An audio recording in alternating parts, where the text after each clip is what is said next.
Merci aux organisateurs et chers collègues. Nous allons voir ensemble la maladie cœliaque. On va voir surtout quelques pièces diagnostiques et ceci à travers la clinique particulièrement.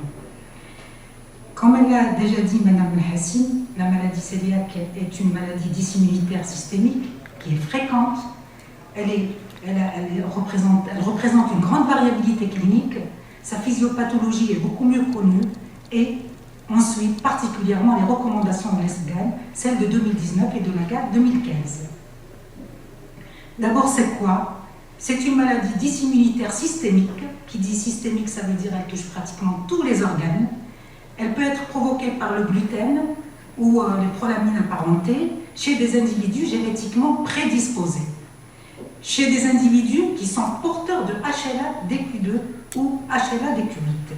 Les manifestations cliniques, elles sont variables, représentées par l'entéropathie qui n'est pas la seule et qui devient de moins en moins fréquente par rapport aux autres aspects cliniques que nous allons voir tout à l'heure ensemble et caractérisée aussi par la présence d'anticorps spécifiques. Un petit mot de la physiopathologie. Comment se produit ou comment survient cette maladie? C'est à la suite de l'ingestion du gluten. Ce gluten qui va être transformé grâce à la transglutaminase, ça va être transformé en gliadine. Celui-ci, ça va être comme un antigène qui va être par une cellule représentative où on a des Q2 et des Q8. Ça va permettre donc ça va donner une réponse immunitaire cellulaire. Cette réponse immunitaire cellulaire, elle sera à l'origine de la stimulation des lymphocytes T qui vont entraîner une sécrétion des lymphocytes intraépithéliales, ce qui va entraîner des cellules intraépithéliales au niveau des entérocytes et la production des cytokines. C'est ces cytokines aussi qui vont avoir une action inflammatoire. Par ailleurs, on aura une réponse immunitaire humorale responsable de sécrétion des auto-anticorps, notamment les anticorps anti-transglutaminase. Quelle est l'incidence de la maladie cœliaque? Comme vous l'avez constaté, c'est une incidence qui est en augmentation. 2 à 13 nouveaux cas pour 100 000 habitants sur 30 ans. Pourquoi cette augmentation? Est-ce qu'elle est en rapport avec un meilleur dépistage, avec de meilleures méthodes de diagnostic, ou est-ce qu'elle est due à l'augmentation de la consommation de gluten? Pour le moment, c'est une question quand même qui reste encore posée. Quelle est la prévalence? La prévalence mondiale en population générale, elle varie entre 0,5 et 1%. Elle est considérée comme une prévalence très forte lorsqu'elle dépasse les 1,5% et comme elle est très faible lorsqu'elle est inférieure à 0,5%. La prévalence dans le monde, regardez, aux USA, elle est de 1%, en Inde, elle varie entre 1 et 1,4%, en Turquie, elle est de 0,8 à 2,5%, en Mexique, de 1,5 à 3,5%, et en Finlande, elle est entre 2 et 3,5%. Au Sahara occidental, elle est quand même importante, où elle varie entre 5 et 6%. Qu'en est-il en Afrique du Nord? Elle est variable, et on va parler essentiellement du travail fait par professeur Bensemina, qui a retrouvé une prévalence de 0,51 à 0,59 selon qu'il s'agit d'un dépistage avec la sérologie ou d'un dépistage histologique. C'est-à-dire, lorsqu'on a pratiqué la sérologie, elle a retrouvé 0,51% et sur les données histologiques, la prévalence était de 0,59%. La maladie cœliaque, c'est un diagnostic à ne pas rater. Pourquoi? D'abord, parce qu'il y a une hétérogénéité clinique. Comme vous le savez, il y a les formes symptomatiques. Là, le diagnostic est plus ou moins facile, mais lorsqu'il s'agit de cette forme silencieuse ou de cette forme latente, là, ça commence à poser problème et on peut passer à côté du diagnostic. On ne doit pas passer à côté du diagnostic à cause de toutes les complications de celle-ci lorsqu'elle n'est pas prise en charge. La classification clinique de la maladie cœliaque, vous avez les formes asymptomatiques et les formes symptomatiques. Parmi les formes symptomatiques, on a les formes classiques où il y a une prédominance des signes cliniques de malabsorption et là le diagnostic ne pose pas problème. Par contre, lorsqu'il s'agit d'une forme non classique, ça veut dire les signes de malabsorption sont absents, ça devient un peu plus difficile Et là, il ne faut pas tomber dans le piège et passer à côté du diagnostic de la maladie cœliaque. D'ailleurs, nous avons remarqué une prédominance des formes non classiques. Et la prévalence des manifestations extra-intestinales, elle est de 60%, ce qui veut dire qu'on doit être très vigilant par rapport au diagnostic pour ne pas passer à côté de celui-ci, pour ne pas tomber dans les complications de la maladie cœliaque. De plus, le profil clinique au diagnostic est devenu moins sévère. C'est des formes beaucoup moins sévères par rapport à l'époque. En plus, vous avez le décalage de l'âge au diagnostic vers l'âge scolaire. La maladie cœliaque classique, elle est connue, mais de plus en plus rare par rapport à avant.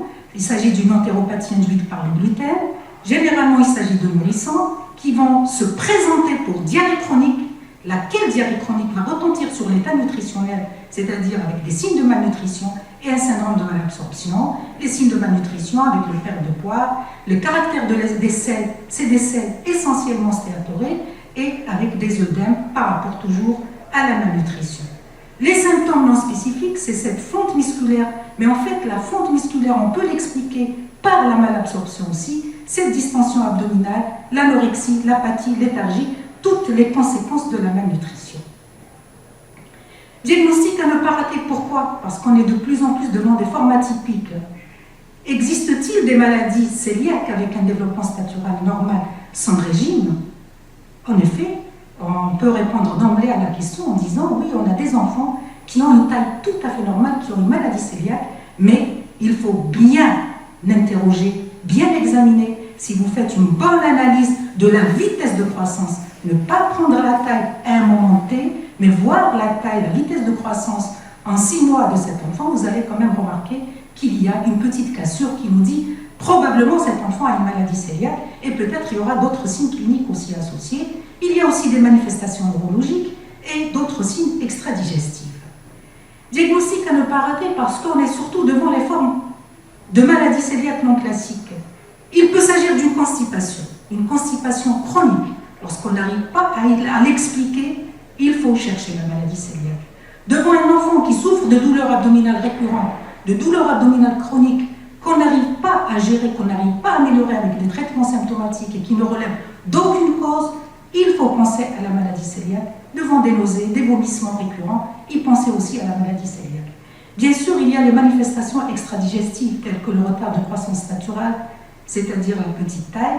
Là aussi, c'est ce qu'on appelle les formes monosymptomatiques. C'est des enfants qui vont venir pour une petite taille seulement, pour une anémie fériprive, pour une anomalie dentaire, pour une dermatite herpétiforme, etc. Diagnostic à ne pas rater devant une petite taille. En effet, il a été remarqué qu'elle représente l'une des plus fréquentes des manifestations extradigestives. Elle touche 40% des enfants qui consultent pour une petite taille. 8% des enfants explorés pour petite taille ont une maladie cœliaque. Et bien sûr, un diagnostic précoce conditionne la taille finale de ces enfants. Donc, y penser devant une petite taille pour ne pas condamner l'enfant à être petit à l'âge adulte.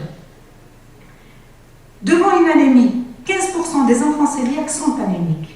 Cette anémie, elle est corrélée à la sévérité de la maladie. Il s'agit le plus souvent de carence martiale, de carence en vitamine B9 ou de carence en vitamine B12.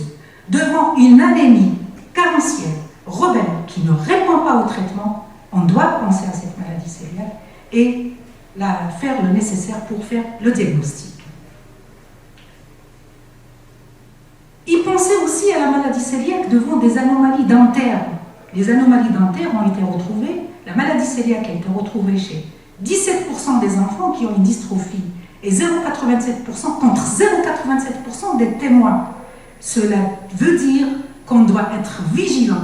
Ça veut dire lorsqu'on reçoit un enfant, il faut lui faire ouvrir la bouche, regarder les dents et si vous avez des anomalies dentaires, cherchez est-ce qu'il y a des signes qui peuvent être associés à ces anomalies dentaires qui vont nous orienter vers la maladie cœliaque ou si on n'arrive pas à expliquer ces anomalies dentaires, il faut orienter l'enfant, enfin faire un bilan dans le sens de la maladie cœliaque parce qu'il a été rapporté que parfois seules ces anomalies dentaires sont les seules manifestations cliniques de la maladie cœliaque.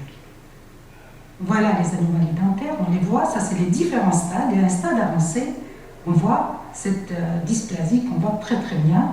Là, c'est une stomatite aussi. Les stomatites à répétition chez un enfant, il faut savoir y penser à la maladie cœliaque.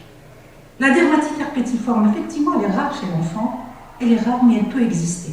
Quand on dit rare, ça ne veut pas dire qu'elle n'existe pas. Elle peut exister. Donc, cette dermatite herpétiforme, ces lésions vésiculopapuleuses prurigineuses qui ne répondent pas au traitement, doivent nous attirer l'attention vers la maladie cœliaque. Parce que, comme il est dit par certains auteurs dans certains articles, la maladie cœliaque chez l'enfant, elle a changé de visage. C'est plus ces aspects cliniques d'entéropathie qu'on connaît, mais c'est de plus en plus des formes extradigestives et qui doivent nous interpeller pour ne pas passer à côté du diagnostic. Les manifestations neurologiques, les plus courantes sont représentées par les céphalées. Elles touchent un enfant sur 5. Plus rarement, vous avez d'autres signes neurologiques. Mais bien sûr, lorsqu'on dit ataxie, on est sûr que cette ataxie n'est pas expliquée par un autre phénomène neurologique ou infectieux. Sinon, lorsqu'elle n'est pas expliquée, lorsqu'elle se répète, il faut aller faire le bilan de la maladie cœliaque. Devant une neuropathie, parce que la neuropathie, en fait, ne pourrait être que la conséquence des carences nutritionnelles. Un déficit en vitamine B2, un déficit en vitamine E, vitamine B12, en magnésium, peut être exprimé par des troubles neurologiques, notamment une neuropathie. Une épilepsie est particulièrement lorsqu'il y a une calcification au niveau occipital, ça doit nous attirer l'attention et on doit faire attention, est-ce que cet enfant n'a pas une maladie cœliaque? D'autres manifestations aussi qui doivent nous faire penser à la maladie cœliaque chez les jeunes enfants, par exemple en âge pubertaire, s'ils ont un retard pubertaire, il faut y penser. Bien sûr, lorsqu'on a un retard pubertaire, il y a toute une exploration à faire, et lorsqu'on n'arrive pas à explorer le retard pubertaire, pensez à la maladie cœliaque. Devant une aménorrhée qu'elle soit primaire ou secondaire, il faut y penser. Une stomatite afteuse, récurrente, comme on l'a dit tout à l'heure, doit nous faire penser. Un bilan hépatique qui est perturbé, notamment en augmentation des transaminases, doit nous faire penser, lorsqu'elle est isolée, lorsqu'elle n'est pas rattachée à une pathologie hépatique, doit nous faire penser à la maladie cœliaque, une ostéopénie, une ostéoporose, des troubles de l'humeur, l'anxiété, l'irritabilité, je vais dire aussi le retard scolaire lorsqu'il n'est pas expliqué, et cette asthénie chronique. Un enfant qui consulte, la mère vous dit qu'il est tout le temps fatigué. Si on n'arrive pas à expliquer l'origine de cette fatigue, il faut chercher la maladie cœliaque, regarder un peu tous les signes cliniques qui peuvent exprimer cette maladie cœliaque. Si vous n'y pensez pas, si on n'y pense pas, on risque de passer à côté du diagnostic. Diagnostic à ne pas rater aussi, regardez, devant un surpoids, une obésité. En fait, un surpoids et une obésité ne sont que des signes de malnutrition. Et lorsqu'on a une obésité, là aussi, quand on a une obésité, on essaie de comprendre pourquoi. Et si on n'arrive pas à trouver une étiologie, cherchons aussi la maladie cœliaque.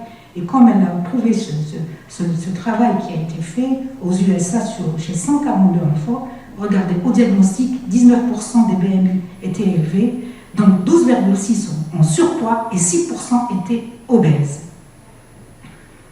À ne pas rater aussi devant une ostéopénie, comme on l'a déjà dit, des enfants qui ont une maladie avec maladie cœliaque non traitée, c'est-à-dire qui ne sont pas sous régime sans gluten, on a trouvé leur DMO qui est basse, et ça veut dire qu'il y a un retentissement sur cette masse osseuse qu'il faut absolument essayer d'expliquer, et expliquer, c'est chercher, entre autres, la maladie cœliaque, parce que le seul régime va permettre de normaliser cette densité osseuse.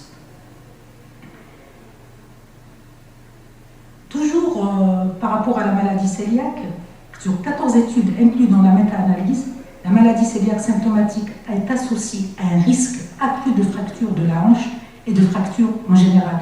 Ceci a été observé particulièrement chez l'adulte.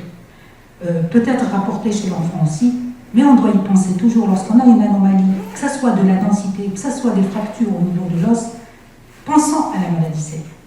Finalement, la maladie cœliaque, regardez, c'est une maladie multisystémique. Elle touche pratiquement tous les organes, comme elle a déjà annoncé le professeur Ben Hassine, aussi bien le cerveau que le cœur, que la peau, que le foie. C'est pour ça qu'on a cette augmentation des transaminases. On peut avoir une cholangite, donc il y a une atteinte des canaux biliaires. on peut avoir une ostéoporose, comme on l'a déjà dit, on peut avoir une aménorrhée. Et ces filles-là, si elles ne sont pas diagnostiquées, elles risquent, lorsqu'elles vont se marier, pour pouvoir faire des enfants, ça sera difficile, parce que la maladie cœliaque est responsable, est cause de stérilité et d'avortement à répétition. À quel moment aussi ne pas rater un diagnostic? C'est dans une population à risque. Quelles sont les populations à risque pour la maladie cœliaque? D'abord, c'est les parentés de premier degré. Regardez, 10 à 15% des parentés des premiers degrés sont atteints de maladie cœliaque. Le diabète de type 1. Actuellement, on est en train, chaque fois qu'on a un enfant qui a un diabète, on cherche de façon systématiquement cette maladie cœliaque parce qu'on a constaté une association dans 13 à 16% des cas. Une thyroïdite d'Hashimoto, un syndrome de Down, Turner, un déficit en IgA et les autres maladies auto-immunes. Chaque fois qu'on a une maladie auto-immune, hépatite auto-immune, une néphropathie à IgA, il faut chercher l'association de ces pathologies, de la maladie cœliaque à cette pathologie. Ça, c'est un travail, on a rapporté ce tableau, c'est surtout pour montrer le travail qui a été fait par Mme Boudala en 1990 déjà. Les années 90, elle a trouvé une association de 16,4% de maladies cœliaques chez les patients diabétiques type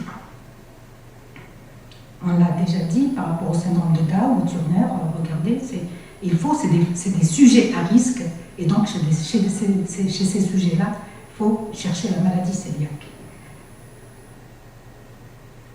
Pourquoi il ne faut pas rater ce diagnostic? Si vous le ratez, ou si l'enfant ne suit pas son régime, il va développer des complications. Complications, d'abord le retard statural avec tout le retentissement par rapport au psychosocial. Les anémies carentielles avec toutes leurs complications, anémie carentielle en fer, en vitamine B12, en folate, l'ostéoporose, l'ostéomalacie, le retard pubertaire, le retard scolaire et beaucoup d'autres complications que nous n'avons pas citées ici. En conclusion, qu'est-ce qu'on peut dire? La maladie cœliaque reste une pathologie quand même fréquente. Elle est probablement sous-diagnostiquée. Pourquoi elle est sous-diagnostiquée? Elle est sous-diagnostiquée ou un diagnostic qui est fait en retard par rapport à ces formes qui ne sont pas classiques, qui nous déroutent parce qu'on est devant un retard statural, parce qu'on est devant un retard pubertaire. Y penser, il faut savoir y penser, d'autant plus que la maladie, on a vu qu'elle devient de plus en plus fréquente. Ce n'est pas uniquement une maladie digestive. Et si on fait un diagnostic précoce, ça veut dire qu'on va protéger notre enfant et on va éviter toutes les complications. Et je vous remercie.